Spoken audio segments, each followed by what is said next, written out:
찬양대의 찬양 소리가 아주 쩌렁쩌렁했습니다. 너무 이렇게 반가운 그런 소리를 듣게 돼서 아주 좋습니다. 귀한 찬양으로 하나님께 영광 돌리신 우리 찬양대원들 다들 감사합니다. 이미 들으셨겠지만 정은주 집사님 부친이 어제 돌아가셨고 지금 이제 장례가 곧 치러지게 됩니다. 미리 나가 계셔서 아마 아버님을 뵐 수 있으셨던 것 같고, 하여튼 뭐 이 집안의 안팎으로 계속 아픈 분들이 계속 있으셔서 참 염려가 되는 그런 상황입니다. 그 가정을 위해서 여러분들 계속 기도해 주시길 바라고요. 오늘 저희 교회를 찾아주신 손님 여러분들 진심으로 환영합니다. 오늘 저는 그리스도와 사탄이라고 하는 이런 제목을 가지고 함께 은혜를 나누고자 합니다.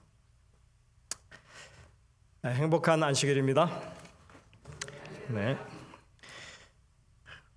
오늘 본문의 말씀은 우리가 너무나 잘 아는 계시록 12장 7절부터 9절에 있는 말씀입니다. 제가 한번 봉독하겠습니다. 하늘에 전쟁이 있으니 미가엘과 그의 사자들이 용과 더불어 싸울세. 용과 그의 사자들도 싸우나 이기지 못하여 다시 하늘에서 그들이 있을 곳을 얻지 못한지라. 큰 영이 내어 쫓기니 옛뱀 곧 마귀라고도 하고 사탄이라고도 하며 온 천하를 꿰는 자라. 그가 땅으로 내 쫓기니 그의 사자들도 그와 함께 내 쫓기니라. 참 인류 역사에 있어서 가장 암울한 그런 부분을 드러내 보여주는 말씀이 바로 이 말씀이라고 생각합니다. 제가 오늘 설교를 하기 위해서 제목을 정하기가 참 어려웠습니다. 설교 시간에 사탄에 대해서만 이야기하는 것이 상당히 부적절하기 때문에 그랬습니다. 재림교회 조직 신학에는 사탄학 이런 사탄론 이런 게 없습니다. 저희들이 이 교리를 이렇게 교리집을 만들 때 인간론에 있어서 타락의 부분에 그것을 이야기할 뿐이지 별도로 사탄론을 말하지 않습니다. 여러분들 혹시 지피지기면 백전백승이라고 하는 말 들어보셨습니까? 예, 내가 상대방을 알고 나를 알면 잘 알면 죄송합니다. 반드시 승리할 수 있다 이렇게 얘기하는데 이거는 일반론적인 얘기고요. 영적인 싸움에서는 통하지 않는 얘기입니다. 상대방을 많이 알면 알수록 불리해지는 게 이 싸움입니다. 우리가 죄에 대해서 사탄에 대해서 그래서 그것을 더 자세히 살피고 집중하게 되면 위험해집니다. 오히려 이 죄와 악에 대해서 사탄에 대해서 우리가 이야기할 때 다른 사자성어를 이야기하자면 근묵자, 근적자적이라고 하는 말이 어울릴 것 같습니다. 이게 뭐냐면요, 옛날에는 다 붓으로 글씨를 썼죠. 검은 먹을 가까이 하면 검은 게 묻고 붉은색 먹을 가까이 하면 붉은색이 묻는다 하는 그런 얘기예요. 다시 말해서 우리가 어떤 것에 집중하느냐에 따라서 그것에 영향을 받는다는 것입니다. 하나님께 집중하면 하나님의 영향을 받고 사탄에게 집중하면 사탄의 영향을 받게 되는 게 이 영적인 싸움입니다. 엘렌 화이트는 각 시대의 대쟁투에 492쪽에서 이렇게 말합니다. 그것이 나타나게 된 데는 아무런 이유가 없다. 이 그것이라고 하는 것은 죄입니다. 악입니다. 이게 나타난 데에는 아무런 이유가 없다. 죄는 오묘한 것이며 설명할 수 없는 것이다. 그것을 설명하는 것은 그것을 옹호하는 것이다. 뭐라고요? 그것을 설명하려고 자꾸 그러면 뭐가 된다고요? 옹호하는 게 된다.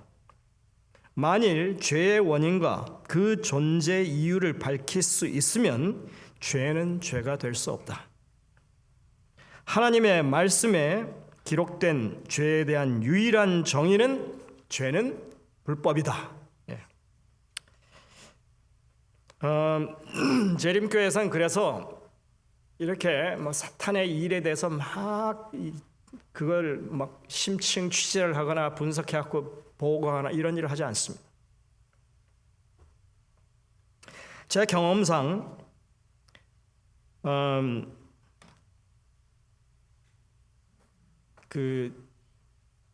그런 영적인 일에 대해서 관심을 많이 가지는 것이 사실은 결과가 좋지 못하다고 하는 그런 경험을 저는 했습니다.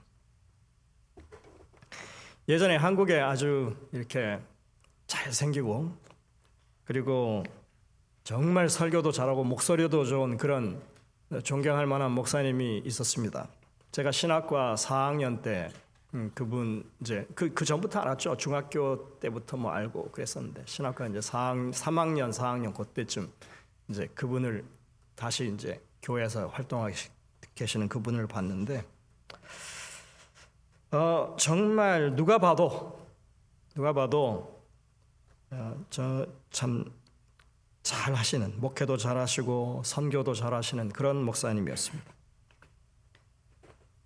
특히 여성 신도들에게 인기가 많았습니다. 그분이 한 번은 아주 영적인 어떤 여집사가 그 교회를 찾아오게 됐는데 자신이 성령을 받은 사람이라고 그렇게 얘기를 했습니다. 그래서 이제 그분이 뭐 얘기를 해보니까 상당히 뭐 성경적인 얘기를 하고 그 다음에 예언의 신 이런 구절들을 이야기하면서 하는데 아주 이야기가 들을만해요. 그래서 이 금요일 저녁 이런 화요일 저녁 시간에 가끔 시간을 주었습니다. 이 여집사는 설교를 할 때 원고가 없어요. 성경도 안 가지고 있어요. 근데 몇 장 몇 절 하면 그 긴 구절을 줄줄 합니다. 예언의 신 어드이 몇 페이지에 하면서 하면 줄줄줄 나와요. 그 긴 문장이.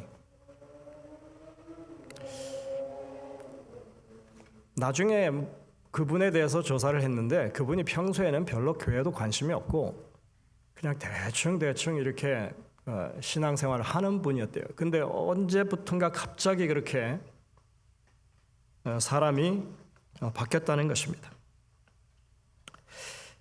그러니까 그 목사님이 그 여집사를 생각할 때 성령에 사로잡힌 사람이라는 생각을 가지게 됐을 거 아니에요. 근데 그러던 어느 날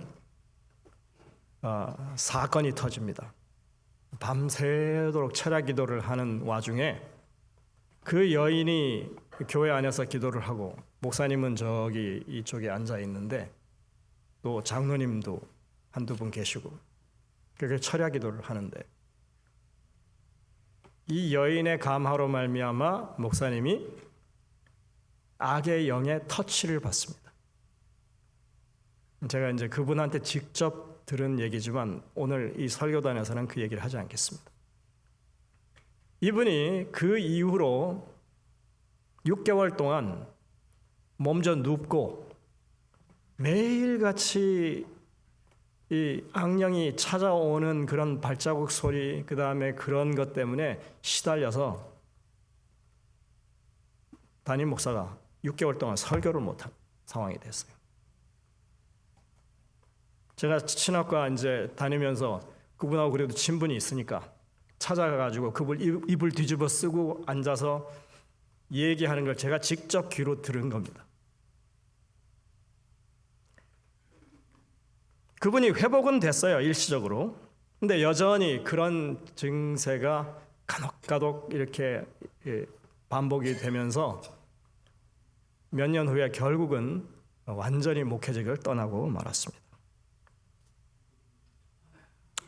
여러분들, 이 신앙에 있어서 영적인 싸움이라고 하는 것은 상당히 실제적인 것입니다.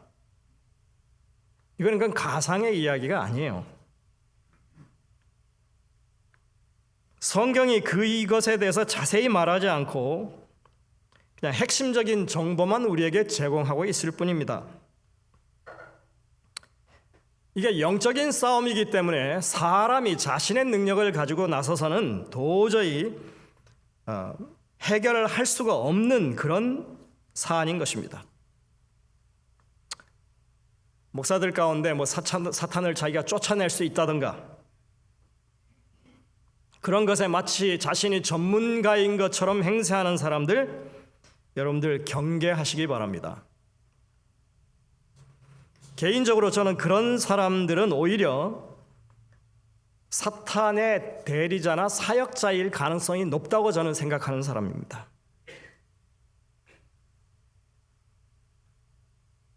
제가 존경하던 목사님을 통해서 배운 것, 아주 제 목회에 아주 뚜렷하게 원칙으로 삼은 것 하나가 있습니다. 사탄은 우리가 결코 내 어떤 개인적인 어떤 힘이나 능력이나 내 신앙의 어떤 힘으로 대항할 수가 없는 존재라고 하는 것이고,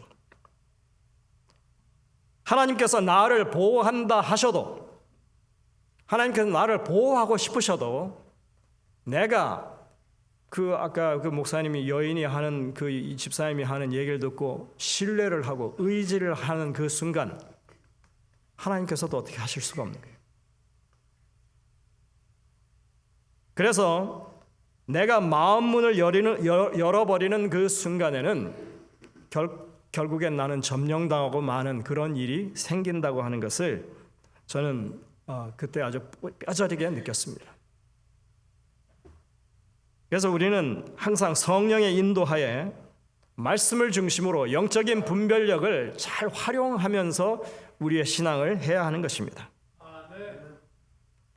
자, 오늘 말씀의 제목을 설정하기 힘들었다고 했죠. 첫째는 사탄의 일을 설교단에서 말한다고 하는 것 자체가 사실은 그게 주제로 하기 힘들었기 때문이고, 두 번째로는 이 그리스도와 사탄이라고 하는 이 대결 구도에 대해서 사실 우리가 따져보면 그리스도는 그야말로 천하무적 막강한 우주 최강의 하나님이신데, 사탄은 피조물에 불과하잖아요. 게임이 안 되는 이런 싸움이에요. 근데 그리스도와 사탄이라고 하는 것을 하려면 이렇게 써야 맞죠. 이거보다 사탄은 더 작아야죠. 그죠?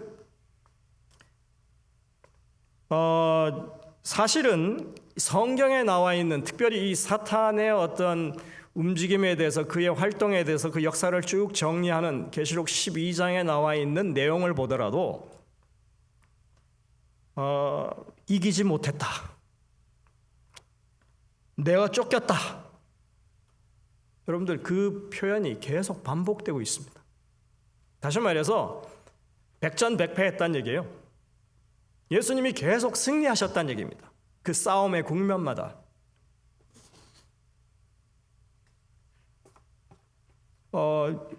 그렇게 볼 때 사실은 그리스도와 사탄의 이야기를 하자면 제목을 이렇게 붙이고 이거를 뭔가 그리스도께 집중해야 하는 게 맞습니다. 오늘 설교도 그렇게 될 겁니다, 당연히. 그런데 우리는 왜 그리스도와 사탄의 싸움이 마치 대등한 싸움인 것처럼 그렇게 이야기를 할까요?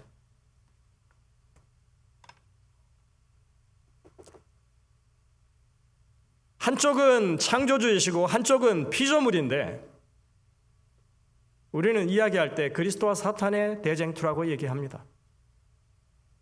말도 안 되는 얘기처럼 보이지만 이렇게 하는 이유는 뭐냐 하면 이것이 우리의 입장에서 그렇게 볼 수밖에 없기 때문에 그렇다고 하는 것입니다. 이 싸움은 하나님과 사탄 사이에 이렇게 1대1의 싸움이 아니에요. 하나님 진영과 사탄의 진영의 대등한 그런 구도의 싸움이 아니에요. 만약 그런 힘의 이 구도라면 사탄은 벌써 끝장났습니다. 근데 이 틈새 사이에 누가 있어요? 인간이 있어요. 우리가 있어요. 하나님이 사단을 쳐서 무찌르는 싸움이 아니라 이 사람의 마음을 누가 가지느냐에 관한 것입니다. 그리고 하나님은 사람이 그것을 선택할 수 있는 자유의 의지를 주셨어요. 그렇기 때문에 사람 입장에서는 하나님도 영이시고 사탄도 영인데 우리는 우리의 시야에서 볼 때는 하나님이나 사탄이나 똑같은 우리가 감당하기 힘든 영들의 싸움이에요. 그러니 우리 입장에서는 우리 보는 시각이 그렇게 좁기 때문에 사탄이나 하나님이나 대등한 싸움처럼 보여지는 것일 뿐이라는 것입니다. 그리고 이 싸움은 우리를 위한 싸움이지 하나님 자신을 위한 싸움이 아니에요. 이 싸움의 성격에 대해서 우리가 그것을 알면 성경이 무엇을 말하는지 귀담아 듣고 정말 하나님의 편에 우리가 서야겠다고 하는 그런 생각을 가져야만 되는 그런 내용인 것입니다. 그런 의미에서 사탄만 부각시킬 수 없지요. 그래서 이 싸움의 성격에 대해서 제목을 제가 할 때 마치 대등한 것처럼 그리스도와 사탄이라고 이렇게 적었습니다. 우리는 예수님에 대해서는 잘 압니다. 많이 들었죠. 많이 배웠습니다. 그럼에도 우리가 영이신 하나님에 대해서 여러분들 아주 속속들이 잘 알고 있습니까? 잘 모르죠. 예수님이 내 양들은 내 음성을 안다고 그랬는데 여러분들의 심령 가운데 이야기하는 예수님의 음성을 여러분들이 매번 잘 분별하십니까? 이게 사단의 음성인지 예수님의 음성인지 분별하십니까? 잘 못하죠. 이렇게 우리가 많이 배운 예수님에 대해서 하나님에 대해서조차도 이 영적인 세계에 관한 것을 우리가 잘 이해하지 못하는데 성경에서 상세하게 다루지도 않을 뿐더러 우리가 그냥 내 마음대로 임의로 접근하지도 못하게 하는 그 사탄에 대해서 사실 우리가 많이 이해한다고 하는 것은 참 어려운 일입니다. 그나마 이 사탄의 존재가 그 어떤 일을 해왔는지 그 지나온 역사를 소개하는 계시록 12장의 본문에서는 사탄이 어떤 존재인지를 부분적으로 그의 이 존재가 어떤 존재인지를 그 이름을 통해서 우리에게 그 내용을 제공하고 있습니다.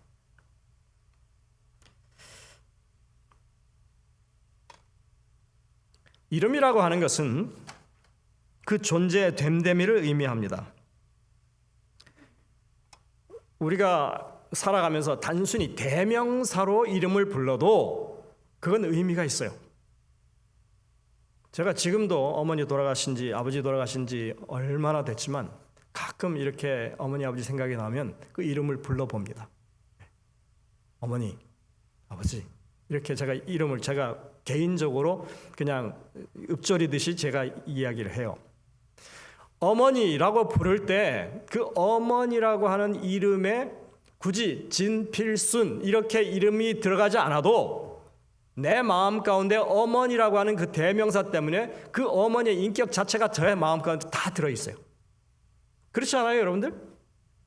누군가 내가 이름을 부를 때 그 사람의 인격이 내 마음 가운데 그대로 전체로 느껴지는 겁니다.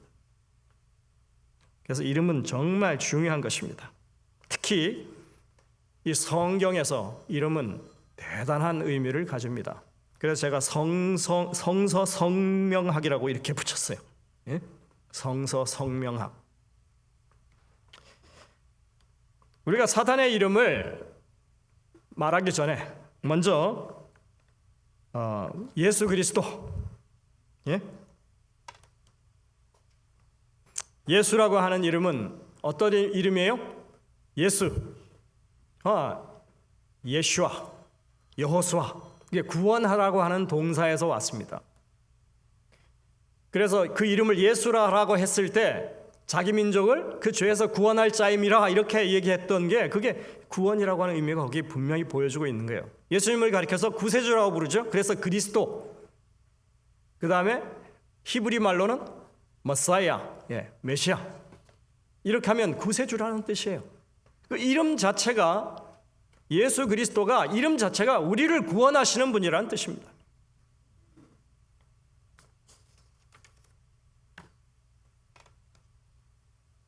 여호와 하나님, 야훼, 여호와 하나님 할 때 출애굽기 3장 14절에 스스로 있는 분, 스스로 계시는 분.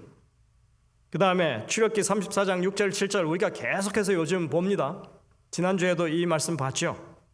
여호와로라 여호와로라, 그가 외치면서 지나가실 때 그 이름을 선포하실 때 노하기를 더디하고,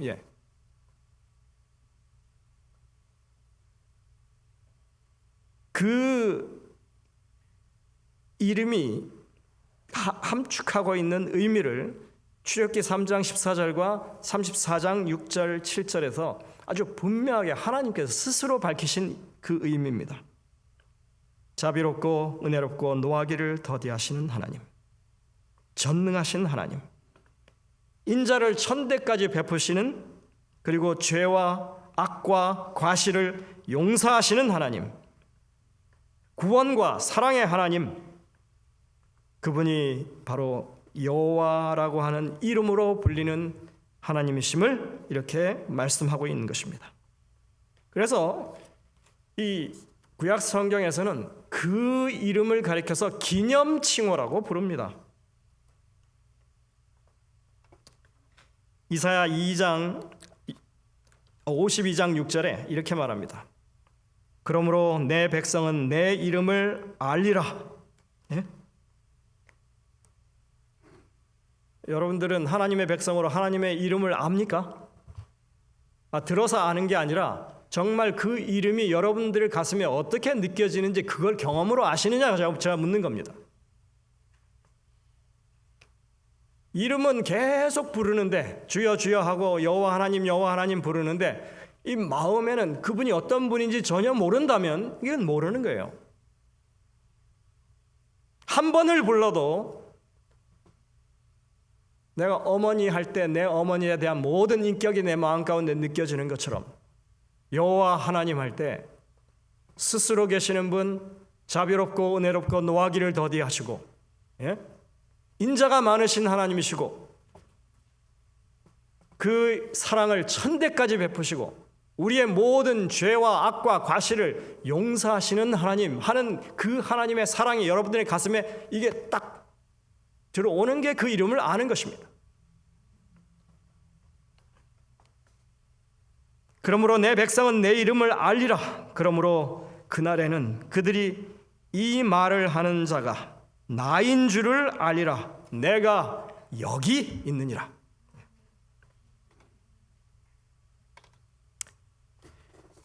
호세아 12장 5절 6절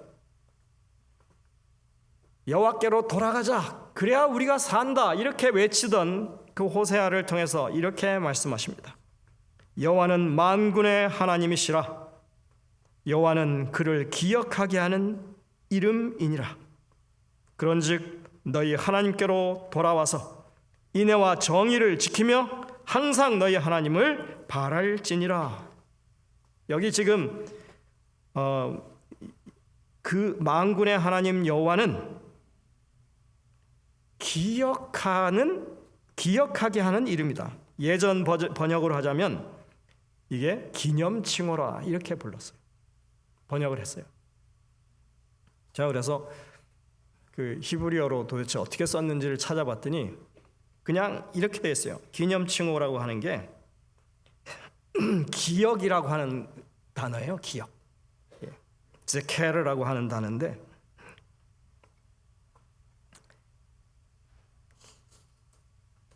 여호와에 대한 기억을 가지라는 얘기입니다. 기억해야 될 이름이에요. 그분은 그분의 존재를 기억해야 하고 그분이 어떤 분인지 스스로 계시는 분이라고 했으니까 그분의 성품이 어떤지를 우리가 기억해야 하고 그분의 행하심이 어떤지를 기억해야 하고 그분과 관련된 특별한 날을 기억해야 하고 그 날에는 안식일도 들어가고 절기도 들어갑니다. 그래서 여호와는 기념칭호라고 했을 때 우리가 여호와를 반드시 기억해야만 한다고 하는 메시지를 주고 계신 거예요. 여러분들 이 제케르라고 하는 이 단어가 원래 이 동사로 쓰면 자카르예요. 자카르는 안식일을 기억하여 거룩하게 하라 했을 때 기억하라고 하는 말이에요. 똑같은 단어입니다. 그러니까 여호와를 기억하는 사람이라면 안식일도 기억한다는 얘기입니다. 여호와를 믿고 신뢰하고 그분의 백성이라면 당연히 안식일도 어떻게 한다고요? 함께 하나님의 날로 여호와의 안식일로 기억한다는 얘기입니다. 그 의미가 그렇게 통합니다. 사탄은 그래서 인간의 삶의 영역에서 하나님의 흔적을 지우기 위해서 계속 노력해 왔습니다. 여호와 하나님의 이름을 지우고 싶어하고 여호와 하나님이 기념일로 삼은 안식일을 지우고 싶어합니다. 그게 그의 사역의 목적입니다. 그래서 성경에서 잊어버린다고 하는 것은 파멸로 간다고 하는 의미로 쓰이고 있어요.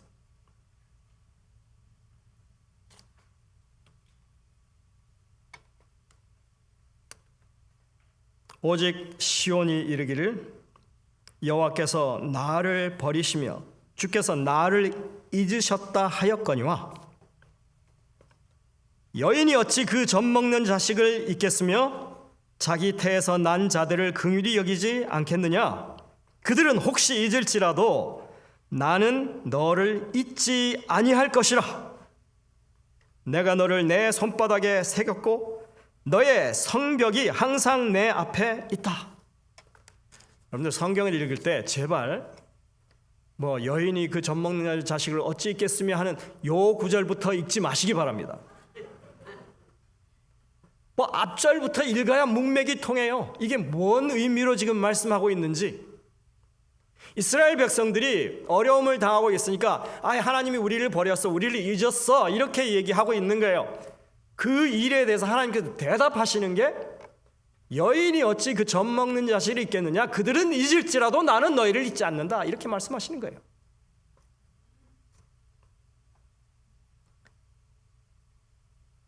정말 하나님께서는 혹시 이스라엘 백성들이 그런 잘못된 생각을 가지고 하나님께 대한 신뢰가 멀어질까 봐 곧장 말씀하시는 게 젖 먹는 자식을 그 엄마가 잊어도 나는 아니죠. 이렇게 말씀하시는 거라는 얘기입니다. 그래서 이 백성들 하나님께서 어떻게 보신다고 하냐면 너는 내 손바닥에 새겼다. 그 다음에 너의 성벽이 항상 내 앞에 있다. 이게 무슨 말일까요? 성벽이 항상 내 앞에 있다고 하는 게. 이거는 이스라엘 백성들과 하나님의 그 관계에서 예루살렘이라고 하는 성을 생각하시면 쉽게 이해가 됩니다. 예루살렘 성에는 뭐가 있어요? 성소가 있어요. 성소를 예루살렘 성벽이 두르고 있습니다. 그래서 성전 입구로 딱 나오면 성벽이 보여요. 높은 곳에 있으니까. 항상 하나님 눈 앞에 있다는 얘기입니다.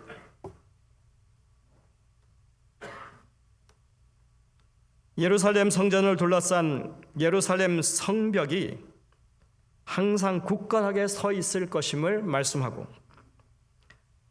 내 눈에서 결코 너희를 놓치지 않을 거라고 말씀하시는 것이고 눈동자처럼 보호하실 것이라고 말씀하시는 것이 내 성벽이 항상 내 앞에 있다. 이렇게 말씀하시는 내용입니다. 그래서 시편에서 다윗은 이렇게 얘기합니다. 여호와여, 주의 긍휼하심과 인자하심이 영원부터 있었사오니 주여 이것들을 기억하옵소서. 하나님께 좀 기억해 달라고, 제발 잊지 말고 기억해 달라고. 여호와여, 내 젊은 시절의 죄와 허물을 기억하지 마시고 주의 인자하심을 따라 주께서 나를 기억하시되 주의 선하심으로 하옵소서. 정말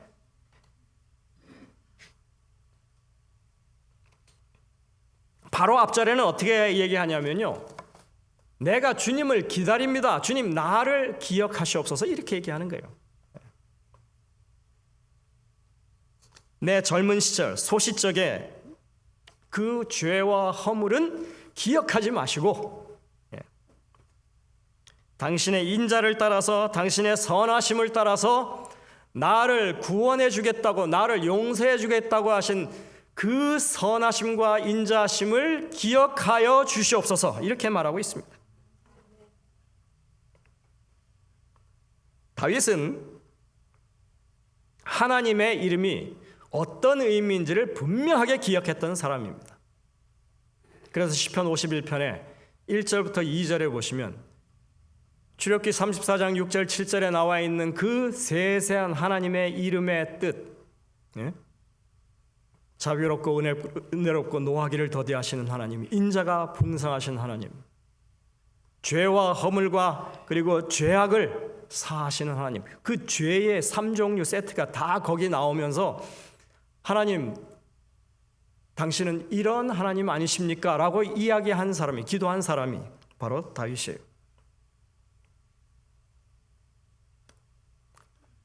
여러분들 하나님의 이름을 정말 알게 되시기를 바랍니다. 하나님의 이름을 결코 잊지 마시기를 바랍니다. 제 이 친구 목회자 중에 이제 나이가 드셔서 치매에 걸리신 그 어머니를 모시고 있는 친구가 있었습니다. 그 어머니가 젊었을 때는 아주 정말 활동적이고 똑똑한 분이셨어요. 근데 뭐 연세가 드시니까 어떻게 해요? 치매가 걸려서. 그래서 아들이 이제 모시고, 외동 아들인데 모시고 있는데 안식일마다 이제 교회를 차로 모시고 갑니다. 좀 거리가 있어서 1시간 남짓 이렇게 모시고 가는데, 이제 하루 안식일에 가는데 그 뒤에 탄 어머니가 이렇게 흘러간 옛 노래를 부르셨어요. 두만강 푸른 물에, 이렇게 곡조를 따라서 이렇게 부르셨어요. 그랬더니 아들이 그걸 듣다가 어머니한테 한마디 했어요. 어머니, 목사 사모하던 사람이 그래 그 안식일 날 그런 걸 부르냐고. 그때 어머니가 잠시 멈칫하시더니 조금 있다가 다시 노래를 시작하셨어요. 요단강 푸른 물에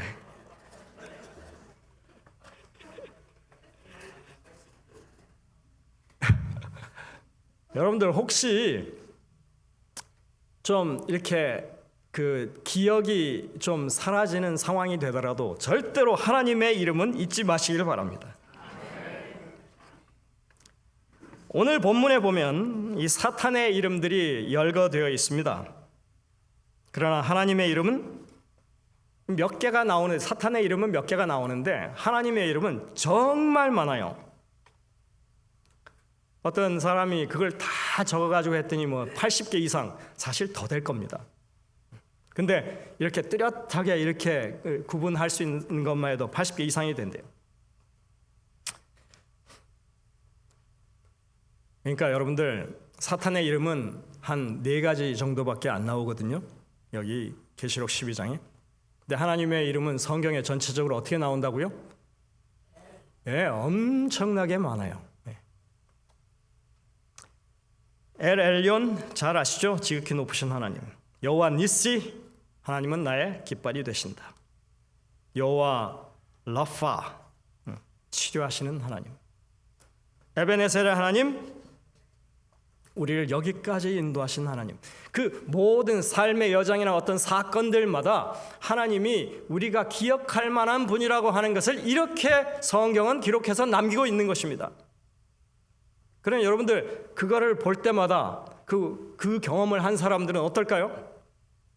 하나님 할 때 그 느낌이 바로 오지 않겠어요? 예? 여호와는 나의 반석이시오, 여호와는 나의 목자이시오 하는 이런 모든 표현들 가운데 하나님이 어떤 분인지를 기억하게 되고 그분을 의지하게 되는 그런 일이 일어나는 것입니다. 자, 이제 시간이 많이 갔지만 짧게 사탄의 이름에 대해서 잠깐 좀 생각을 하겠습니다. 12장 6절부터 7절에는 4개의 사탄의 이름이 나옵니다. 큰 용이라고 그랬습니다. 드라콘이라고 하는 헬라어를 쓰는데 막강한 힘을 가진 바닷 괴물을 가리키는 그런 단어입니다. 하나님을 대적하는 그런 존재로서 아주 막강한 힘을 가진 존재라고 하는 것을 말합니다. 옛 뱀이라고 했습니다. 에덴 동산에서 아담과 하와를 유혹해서 타락하게 만들고 이 땅에 결국은 이런 죄악의 엄청난 참상을 가져온 그 원인, 장본인이라고 하는 것을 이렇게 표현합니다. 고대 사람들은 뱀이나 용이라고 하는 이런 상징을 통해 가지고 악의 세력을 그렇게 불렀습니다. 근데 성경에서도 그런 이 의미를 가지고 그대로 이야기하고 있는 것입니다. 마귀라고 합니다. 예? 디아볼로스라고 하는 이 단어인데 이게 여러분들 뜻이 뭐냐면 악한 마음을 가지고 고소하는 것을 말합니다. 고발하고 참소하고 비방하고 중상모략한다고 하는 그런 의미입니다. 제가 계속 말씀드리지만 내가 구체적으로 잘 알지도 못하는 이야기를 가지고 다른 사람에게 자꾸 옮기는 일은 이 사탄의 대리자처럼 움직이는 거예요. 여러분들 말 조심하셔야 됩니다. 정말로. 그 다음에 사탄이라고 부릅니다. 이게 히브리어에서 나온 말이에요. 이거는 히브리어의 사탄이에요. 이거를 그대로 헬라어로 음역한 것입니다. 이거는 원래 대적, 그 다음에 악한 상대방을 가리킬 때 사탄이라고 하는 말을 썼습니다. 우리가 뭐 잘 알다시피 루스벨이 타락을 할 때 교만해져서 내가 하나님의 보좌에 내가 동등하게 되겠다, 비등하게 되겠다, 그렇게 하면서 하나님의 보좌를 탐했던 거기에서 사실은 그는 하나님을 대적하는 자라고 하는 그런 칭호를 얻는 것입니다. 이 구약의 헬라어를, 그러니까 구약을 헬라어로 번역해서 70인역이라고 하는 성경이 이렇게 번역될 때 이 사탄이라고 하는 말을 주로 뭘로 많이 번역했냐면요, 디아볼로스라고 번역했습니다. 다시 말해서 거짓말하고 비방하고 고소하고, 그 다음에 참소하고 중상모략하고 거짓 선동하고, 이런 의미로 이 사탄의 의미를 그렇게 이해한 것입니다. 자, 이제 사탄에 대해서는 이 정도 하면 된 겁니다. 우리가 하나님의 이름에 대해서는 정말 할 말씀이 많은데 사탄의 이름은 특징이 딱 하나예요. 주로 비방하고 비난하고 비판하고, 그 다음에 중상모략하고 거짓말하고 속이는 것밖에 없어요. 이게 특징이에요. 가장 큰 특징입니다. 저는 신학을 하면서도 사탄도 나름대로 이 땅의 사람들의 마음을 얻으려면 합리적인 어떤 그 제안을 하지 않을까? 그 다음에 이렇게 뭔가 정의로움이 그 중에 좀 남아있지 않을까? 이런 생각을 했었는데 성경에서 분명하게 하나님의 계시의 말씀으로 표현하고 있는 것을 제가 다시 한번 이렇게 확인하면서 제 마음을 바꿨어요. 사탄에겐 그게 없습니다. 예수님이 그래서 이렇게 말씀하시죠. 너희는 너희 아비 마귀에게서 났으니 너희 아비의 욕심대로 너희도 행하고자 하느니라. 그는 처음부터 살인한 자요 진리가 그 속에 없으므로 진리에 서지 못하고 거짓을 말할 때 때마다 제 것으로 말하나니, 이 오리지널이란 얘기죠. 거짓말이. 예? 오리진이에요. 거기서부터 샘솟는 거예요. 거짓말이. 이는 그가 거짓말장이요 거짓의 아비가 되었음이라. 내가 진리를 말함으로 너희가 나를 믿지 아니하는도다. 만약 그들이 하나님의 아들이었더라면 진리를 이야기할 때 그것을 알아들었을 텐데, 거짓의 아비의 자녀로 자라서 거짓말밖에 안 하는 자녀가 되었으니 진리를 분별 못하는 것입니다. 얼마나 참담한지 모르겠습니다. 여러분들, 큰 용, 옛뱀, 마귀, 사탄, 이 이름들 가운데 어디 우리가 기억할 만한 이름이 있습니까? 우리가 모본할 만한 구석이 있습니까? 그리고 그를 가리켜서 온 천하를 꿰는 자라고 이렇게 결론을 짓습니다. 이 꿰다고 하는 것은 길을 잃게 만드는 것입니다. 방황하게 만드는 것입니다. 거짓말로 속이는 것입니다. 미혹해서 타락하게 만드는 것입니다. 잘못 인도하는 것입니다. 이것이 그의 특징이에요. 그의 가장 두드러지고 가장 현저한 사역이라고 하는 것입니다. 그래서 예수님은 그 안에 진실이 없다, 진리가 자리에 잡고 있지 않다, 거짓의 아비요 그 근본이다, 거짓이 그의 트레이드마크다, 입만 열면 거짓말이다. 그래서 그는 성경의 진리가 드러나는 것을 필사적으로 막고 방해한다. 그것을 숨기려고 애를 쓴다. 참과 거짓은 너무나 명백합니다. 그것을 구분하지 못한다면 우리가 인격적인 존재로서 사실은 뭔가 결함이 있는 것입니다. 그래서 성경은 아주 분명하게 말합니다. 너희 섬길 자를 오늘날 택하라.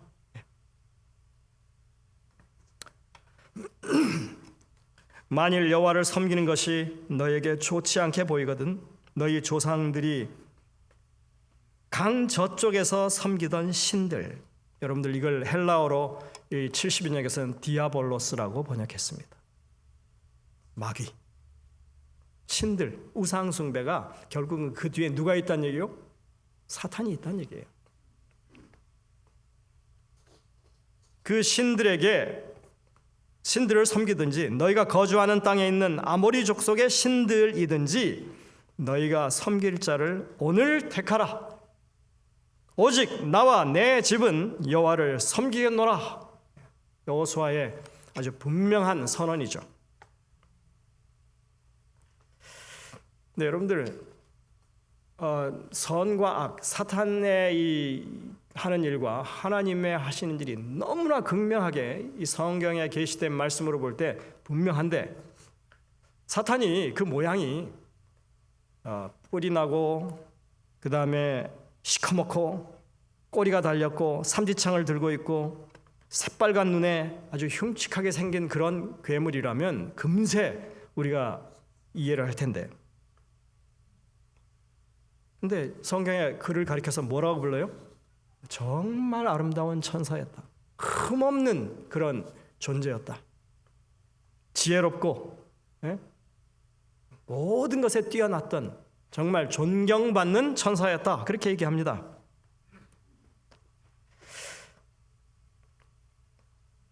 구분하기가 쉽지 않은 것입니다.